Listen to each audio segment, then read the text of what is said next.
кешеләрне һәм җиннәрне, гомумән бөтен мәхлукларны бер үзенә генә гыйбадәт булсыннар өчен яратты. Һәм инде кешеләргә менә шушы туры юлны күрсәтер өчен, Аллаһ Тәгаләнең динен җиткерер өчен, гыйбадәтне ничек итеп дөрес кылыр өчен күрсәтер өчен Аллаһ Тәгалә пәйгамбәрләрне һәм рәсүлләрне җибәрде. Һәм пәйгамбәрләр белгәннән соң алар өчен дәвам итүче галимнәрне бар кылды, бар итте. Һәм моның хакта сөйләгән пәйгамбәрбез Мөхәммәд саллаллаһу алейхи ва сәллям мәшһүр хадисендә булай дип әйтте: "Иннал улама варафатул анбия." Дөреслектә галимнәр алар пәйгамбәрләрнең варисләре.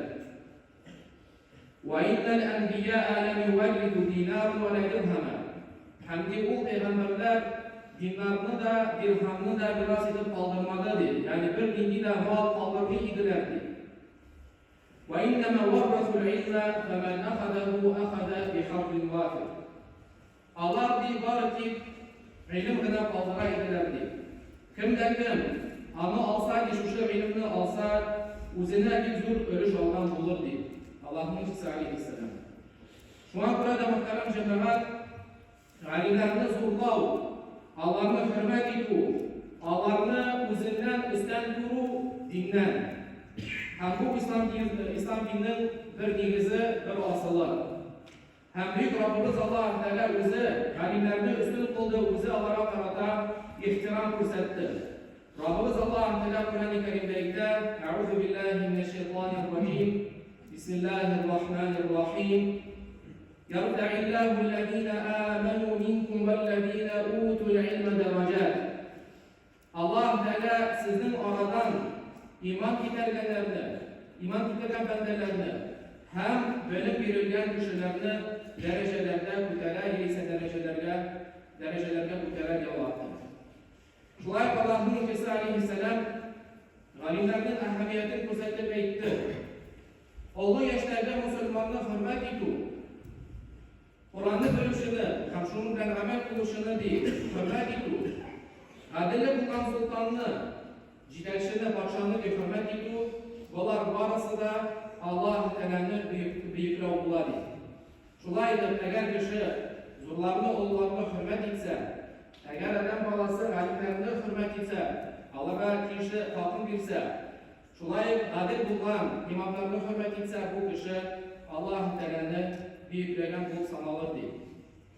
Şuna göre de din alimlerin İslam tarihinde her vakit ihtiram kılıp üstün köreydiler. Mesela Tavus isimli tabi'i, bu indi 2. asır, hicrattan sonra ettik. Bu tabi'i şöyle demekte. Dürüstlükte de alim kişinin hürmetler o bir sünnet. Allah'ın kişisinin sünneti değil. Hem de sahabeler şoruna karasa anda da buna çok misallar getirip bular. Bir neçesini getireyim. Mesela rivayet ettiler İbn Umar isimli sahabe, İbn Umar'ın kim ikanını biliriz. Bu İbn Umar radıyallahu anh'ın olayı zor sahabe. Yani Peygamber aleyhisselam'ın sünnetin saklavuşu, sünnetin bizga rivayet etmişi zor sahabe. Ama şu şey İbn Umar turunda aytadilar. O di Mücahid isimli sahabanı di hürmet edip ona hizmet gösterdi. Mesela di Mücahid di niga otururlar telasa di onunla münersene nina di hayvanına gelip di atın tutup duraydı. Hem Mücahid ata oturgandan sonra kimin retlep koyaydı. Siz aytırsız bundan ingi hürmetle o kişi yerine gider. Lakin Mücahid radıyallahu anh'ın karasa kim ikanin bu İbn Abbas'ın azat edilgen elektronik kolu, harat üstleri kol idi. Hem onun ilim sebeple İbn Abbas şuayet Allah'a hürmet gösterdi, ona hizmet edildi. Hem şuayet ikinci misal, bir vakit Zeyd ibn Thabit isimli sahabe, meşhur olan sahabe, şu Kur'an-ı Kerim'de yazılan yerden biten zor sahabe, bir vakit di cenaze namazını abardı, cenaze namazını tamamladı. Hem de cenaze namazını kılgandan soň onun yanına gelen İbn Abbas. İbn Abbas'ın kim ikanin şulay biliriz. Zor sahabelerinin birisi. Hem o ilerledi şu Zeyd ibn Thabit'in hayvanını tutar, Zeyd ibn Thabit şuna otursun diye. Hem de Zeyd bunu kurgaş, kim тота булат. Булып тора бит инде Ибн Аббас зур сахаба, улы сахаба, зур сахаба. Хамидулла айта, яди Аллаһның илчесенең туганның баласы ди. Чөнки Ибн Аббас Пәйгамбер алейхиссаламның үзе әйткәнчә ничек әйтик димәде. Хамидулла айта ди, калдыр ди моны эшләмә ди. Син зур сахаба һәм минем атымны тотып торасың ди. Хамидә Ибн Аббас һәм матур итеп җавап әйтә ди, һәкәдә юфәлу бил улама вал кибар. Шулай итеп ди эшләнергә тиеш, алимнәргә карата һәм ди олуг кешеләргә карата шулай без эшләргә безгә әмер ителде ди. Һәм бу безнең өчен мисал, ничек сахабалар бер-берсен хөрмәт иттеләр, тем более шушы зур галимнәрне хөрмәт итүләре безнең өчен мисал. Һәм зур имамларга да карасак, алар галимнәргә карата әдәпле булып хөрмәт күрсәтә иделәр. Халифтан ривайət ителә, Халиф ул инде шушы хадисларны ривайət итүче бер риваятчы. Бер вакыт ди минем дәресемә Ахмад ибн Ханбал ди керә дәрескә. Ахмад ибн Ханбал шушы дүрт мазһәбнең бер имамы, зур алим. Һәм бу инде минем дәресемә керә ди хадисны тыңлар өчен. Абу Аван исемле хадисны тыңлар өчен. Һәм инде Халиф Ахмад ибн Ханбалны күргәч, зур алимны күргәч, ошаны үзенең янына утыртырга дип ашыга. Ләкин Ахмад ибн Ханбал баш тарта. Һәм әйтә ди, синең каршыңда гына, синең алдында гына утырырмын, башкача утырмыйм ди. Һәм инде Ахмад ибн Ханбал әйтте, безгә шулай әмер ителде ди, остазларыбызга карата үзебезне тыйнак итеп тоту ди. Шулай итте. Халиф Имам Ахмад андан зуррак булса да, гыйлеме буенча, ләкин Имам Ахмад андан килеп гыйлем таләп итәр өчен килде, бер хадисны ишетер өчен килсә дә, барыбер үзен шәкер итеп тоткан, аны зур итеп күргән. Шулай икенче риваять ителә, бер вакыт Имам Ахмад Абу Зур ар-Рази әйтә, мин бер вакыт Имам Ахмад янына кердем, һәм Имам Ахмад ди, мәҗлестә утырганда бер әйбергә терәнеп утыра иде ди, ята иде. Һәм шул мәҗлестә ди Ибраһим ибн Тахман исемле кеше зикр ителде ди, аның исеме әйтелде ди. Һәм бу исем әйтелгәч, Имам Ахмад тәне турылап, матур итеп утырган һәм әйтте ди, салихлар ди, изге кешеләр зикр ителгәндә алай итеп утыру, ягъни нәрсәгәдер таянып утыру дөрес түгел ди. Хәтта кеше, галим кеше зикр ителгәч, үзенең тотышын, үзенең утыруын үзгәртте, әдәпле итеп үзен тотты. Бу Ибраһим ибн Тахман анда булмаса да. Бу шулай безнең өчен кардәшләрем зур мисал булып тора.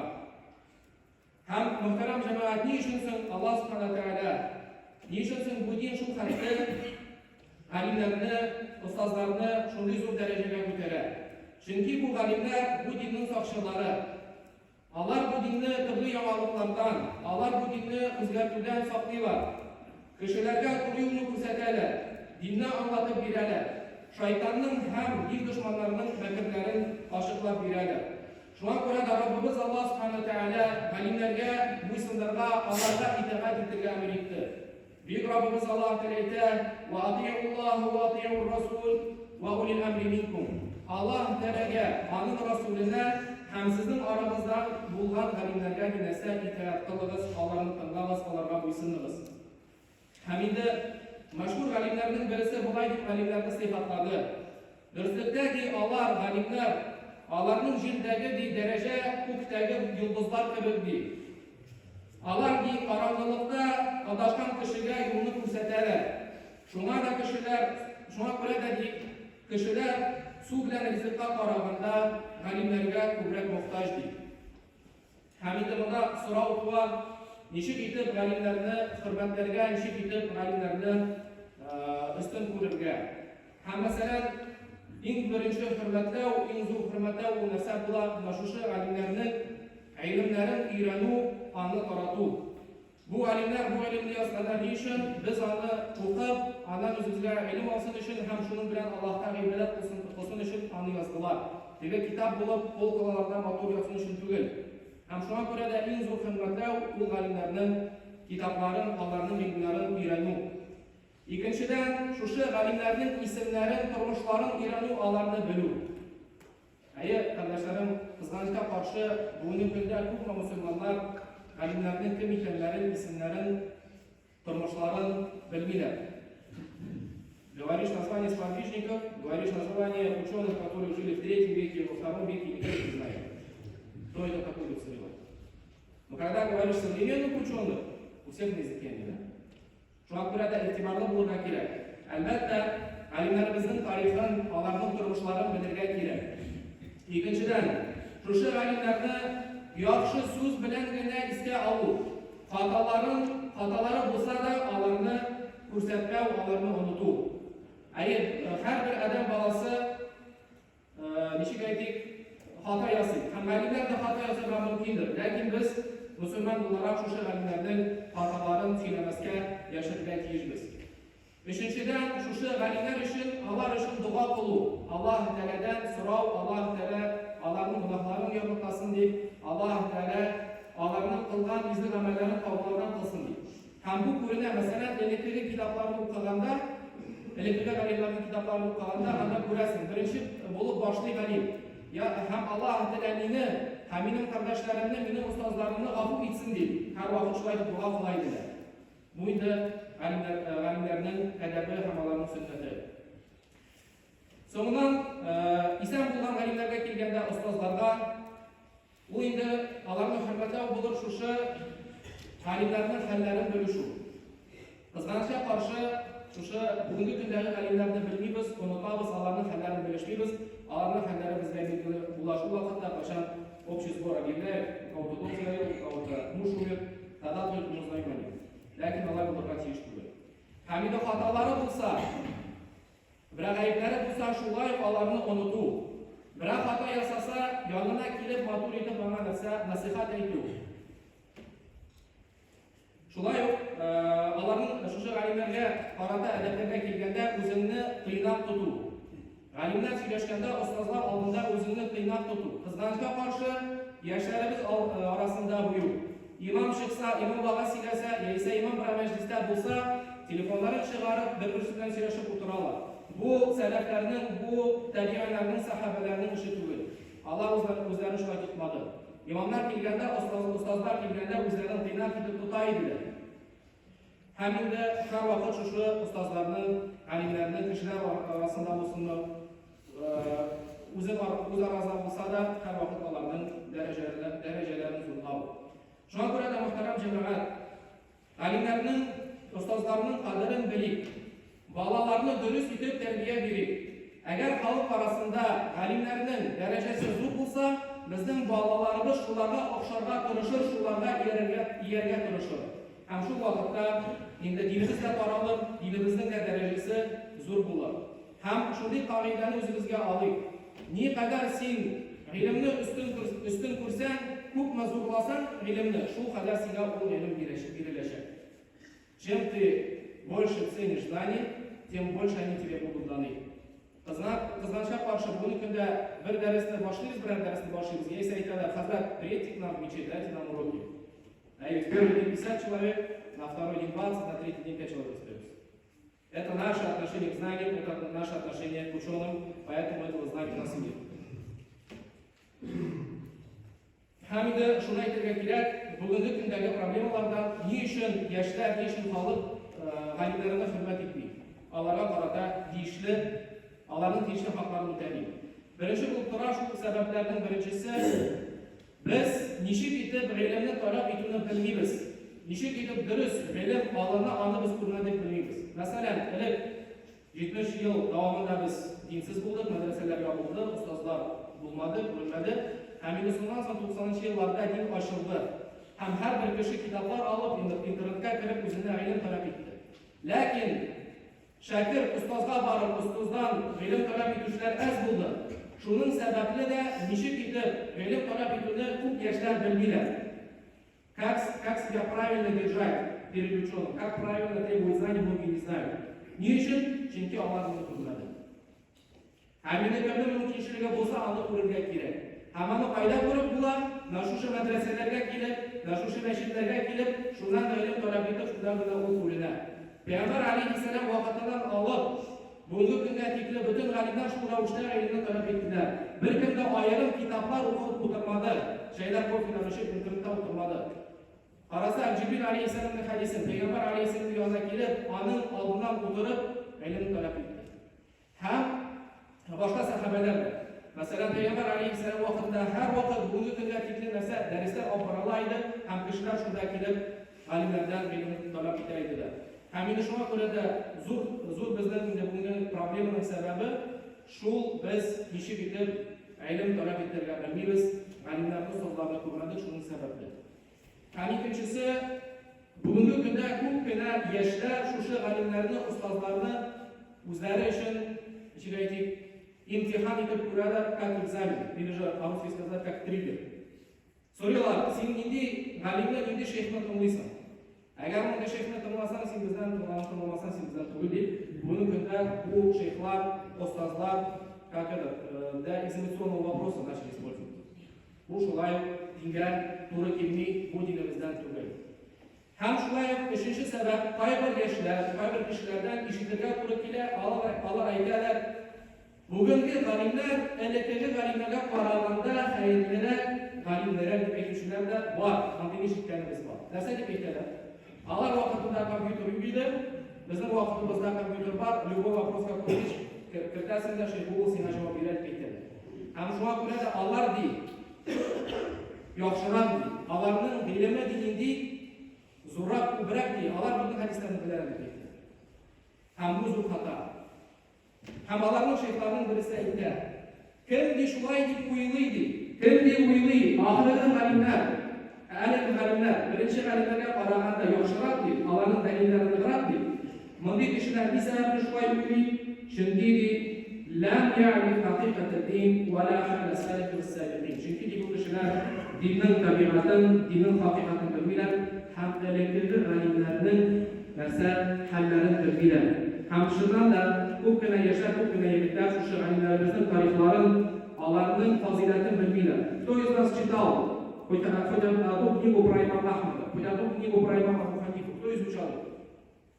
Кто из нас слышал, как они ради религии оставляли эту дунью? Многие из них, так скажем, были, по многим из них прошлись, так скажем, плетьми прошлись, их мучили. Аллах зуб имамлар хамид шонкурада, albatta elektrli g'alimlar, birinchi g'alimlar bugungi g'alimlarga qaraganda ko'pga g'alimlar ham ustanlar. Hammaning turida Payg'ambar alayhissalomning hadisini keltirgan mumkin.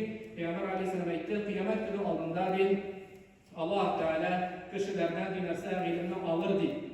Ko'kraklaridan, yuraklaridan chiqarib olmas deb, balki deb ilm ishib ketirdi, g'alimlarning o'luvi bilan birga deb. G'alimlarni olib bilan din bitib boradi. Shunga ko'ra har g'alim o'limi bilan g'alim o'lgan sayin ilm azayib boradi. Hamida albatta bugungi kundagi ilm kundagi ilm bilan solishtirib bo'lmaydi. Albatta Allohning ilmlari ko'proq bo'ldi. Hamida agar sen Alloh taolaga durust etib ibodat qilishga tilising ekan, bu vaqtda ilmga g'alimlarga qaytishga kerak, ularning ilmlarini o'rganishga kerak. Hamida ta'am bir necha so'z aytib ketam. Bunda shulay so'nggi vaqtda tarala videolar, darslar ko'rib turamiz, g'alimlarni suvga boshlaydilar, g'alimlarni tekshira boshlaydilar. Hatto shularning birisi Imom Buxoriyning sahihasini tekshirdi.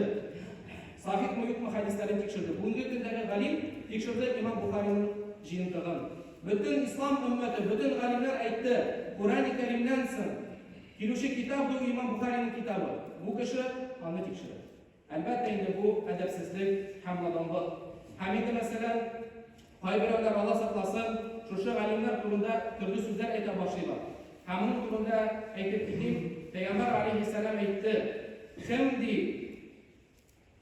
ulug'larga qarata hurmatli ko'rsatmasa, kimki ulug'larga qarata ehtirom ko'rsatmasa, hamdi shu sobilarga qarata, bolalarga qarata marhamatli bo'lmasa, hamdi g'alimlarga tegishli haqni bermasa, u bizdan tug'ildi. Payg'ambar alayhissalom o'zi aytdi, kimki g'alimlarga Allohning haqini bermish, u bizdan tug'ildi. Ibn Abbosdan rivoyat etilgan shunday asar, kimki biror faqihni, biror g'alimni ranjitsa, ona karşı düşman bulsa, onun turundan aşar silese di, düzlükte bu kişi di, Allah'ın ilçesini rencitken bulur di. Kim di, Allah'ın ilçesini rencitken bulsa, o di Allah Teala'nı rencitken bulur di. Niye için? Çünkü Peygamber Aleyhisselam etti.